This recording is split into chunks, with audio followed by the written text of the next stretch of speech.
အော်နုခင်ရဲ့အိလာလေရာအတော်ပဲကျမမေးချင်တာလေးတွေရှိတယ်နော်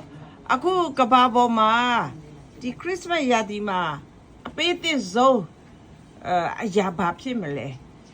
อ๋อพญาตะเคียนပဲဖြစ်မှာပါဒီพญาตะเคียนရဲ့အဓိပ္ပာယ်ကိုပြည့်တည်ရလား အတိတ်ပဲကဖျားသခင်ဆိုတာကျမ်းစာထဲမှာတော့ God is love ဖျားသခင်ဒီချစ်ချင်းမေတ္တာဖြစ်တော်မူ၏တဲ့ဟုတ်လား ဟုတ်ပါတယ်พญาตะเคียนချစ်ချင်းမေတ္တာဖြစ်ပါတယ်အဲ့ဒါพญาตะเคียนနဲ့ချစ်ချင်းမေတ္တာကြောင့်ဒီမှာလူသားတွေကတော့အမုန်းတရားနဲ့ပဲပြည့်တဲ့အခါမှာငရဲပြီးတွားတဲ့လူကြီးပဲဆိုတော့ဘုရားတကယ်နဲ့ချစ်ချင်းမေတ္တာကြောင့်သူ့ရဲ့မွေးနေ့ကိုဒီမှာ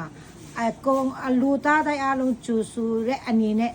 ဘုရားတကယ်နဲ့ချစ်ချင်းမေတ္တာကြောင့်ငရဲကနေကောင်းကင်ဘက်ကိုပူဆောင်လမ်းပြနေတဲ့ချစ်ချင်းမေတ္တာဖြစ်ပါတယ် ဩဘာပြီးထောက်ခံလား ထောက်ခံပါတယ်ထောက်ခံပါတယ်ထောက်ခံပါတယ်ဘုရားတည်းချစ်ချင်းမေတ္တာကိုလူတယ်မတည်ရင်တော့ဘူး ချစ်ချင်းမေတ္တာမရှိဘာဖြစ်လဲ ချစ်ချင်းမေတ္တာရှိရင်တနိုင်တိုင်လက်တိုင်ကချစ်ဖြစ်ရမယ်တကောက်ကအရန်ဖြစ်ရမယ်အားလုံးကတော့မုန်းတီးချင်းစစ်တိုက်မယ်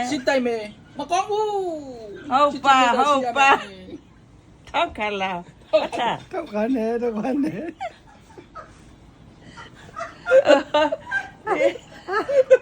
ကမလူလာလဲလူဒီတဲ့အများကြီးဆိုတော့